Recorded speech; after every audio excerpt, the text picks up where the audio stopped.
د سپېڅلي خدای په نامه د واک تلویزیون درنو لیدونکو سلام، وخت مو بخیر. د شپږ بجو خبرونو ته ښه راغلاست. په میدان وردګ ولایت کې د ګوزڼ ضد واکسین لومړنی ملي کمپاین پیل شو. د عامه روغتیا وزارت ویلي دغه کمپاین چې نن پیل شوی د روانې میاشتې تر 14مې په هیواد کې دوام وکړي، چې په ترڅ کې به 10.7 میلیونه هغه ماشومان واکسین شي چې عمرونه یې له 5 کلونو ټیټ دي. لکه څرنګه چې تاسو ته معلومه ده چې موږ اوس د پولیو واکسین افتتاح وکړله.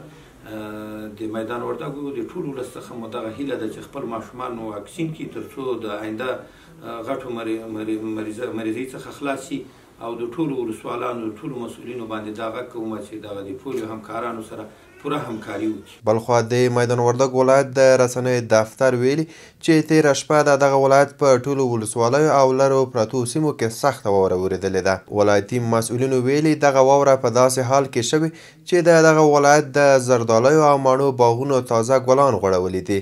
ویل کېږي چې په میدان وردګو کې د سختې واورې ورښت هم بزګران اندېښمن کړي دي. د هلمند په بېلابېلو سیمو کې د تېرې ورې میاشتې پر مهال د ورښتونو او سیلابونو راوتلو له امله 28 کسان مړه او 49 نور ټپیان شوي دي. د مسؤلینو په خبره د سیلابونو ترڅنګ طوفانونو غلی او تالندې خلکو ته درانه مالي زیانونه هم اړولي دي. د هلمند د امنیې قمندانۍ ویاند ویلي چې د سیلابونو له کبله 5740 کورونه، 359 دکانونه، 263 د ویالو کوچني بندونه، 15 روغتیایي مرکزونه، 1.6 پلونه، 693 کاریزونه او 402 سړکونه ویجاړ شوي دي. بلخوا د کندوز، بدخشان او لوګر سیمه ییز مسؤلینو په دغه ولایتونو کې د سیلابونو له امله خلکو ته د مالي زیانونو اوښتو خبر ورکړی دی. د کندوز د طبیعي پیښو پر وړاندې د مبارزې رئیس ویلي چې د یاد ولایت د اقتاش ولسوالۍ په یو شمېر کلیو کې د وروستیو ورښتونو او سیلابونو له امله د خلکو شاوخوا 300 کورونه له 1500 څخه تر 2000 جریبه کرنیزه ځمکې ویجاړې او یو کس مړ شوی دی. په ورته وخت کې د لوګر د ازرې ولسوالۍ ځایي چارواکي وایي چې په دې ولسوالۍ کې د وروستیو ورښتونو او سیلابونو له امله د خلکو 90 کورونه، شاوخوا 1300 جریبه کرنیزې ځمکې او بڼونه ویجاړ او نږدې 20 څاروي تلف شوي دي. دغه راز په بدخشان کې هم د پرلپسې ورښتونو او سیلابونو له امله د خلکو 15 کورونه ویجاړ او 13 څاروي له منځه تللي دي. په سالنګونو کې یو شمېر بار وړونکي او مسافر وړونکي موټر د ورښت او طوفان له امله بند پاتې دي. د ټولګټو وزارت نن دوشنبه ویلي په سالنګونو کې د تېرې شپې د 11 بجو تر دا مهاله تیز باران، د واورې ورښت او طوفانونه جریان لري چې ستر او کوچني وسایط یې د تګ راتګ پر مهال له خنډ او ځنډ سره مخ کړي. نوموړي زیاته کړې چې ځینې بار وړونکي او مسافر وړونکي وسایط چې د زنځیر د نه درلودو له امله د یادې لویې لارې په اوږدو کې بند پاتې دي، د ژغورلو هڅې روانې دي.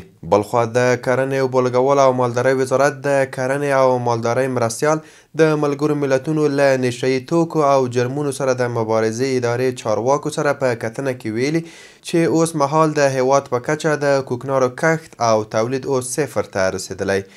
په همدې موخه باید بزګرانو ته د کوکنارو بدیل کښت ترویج شي.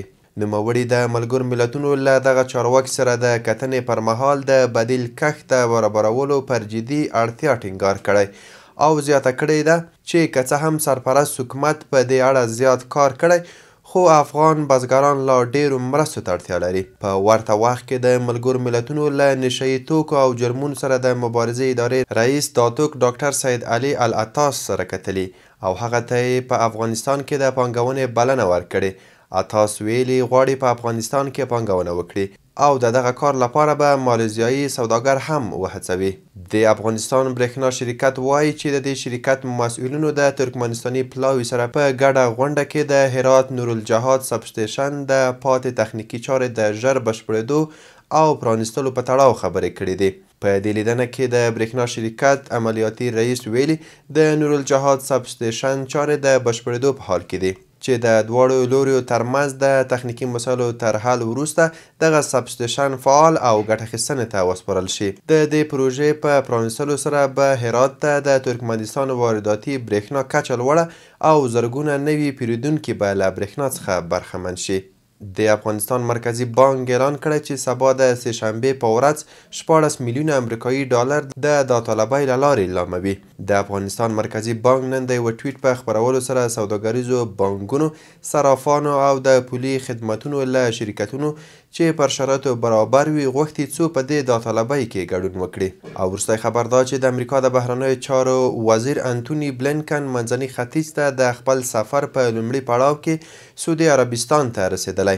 د رویټرز خبري اژانس د راپور له مخې بلینکن به د سعودي عربستان له چارواکو سره د غزې او د سعودي عربستان او اسرائیل ترمنځ د اړیکو د عادي کېدو په اړه خبرې وکړي. له ریاض څخه به بلینکن اردن او اسرائیل ته سفر وکړي او په غزه کې به د ناوړه بشري وضعیت د ښه کولو پر هڅو تمرکز وکړي.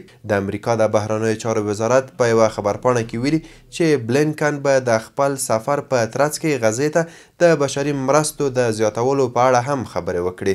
د واک تلویزیون درنو لیدونکو له ملتیا مو مننه. دا و د نن ورځې مهم خبرونه.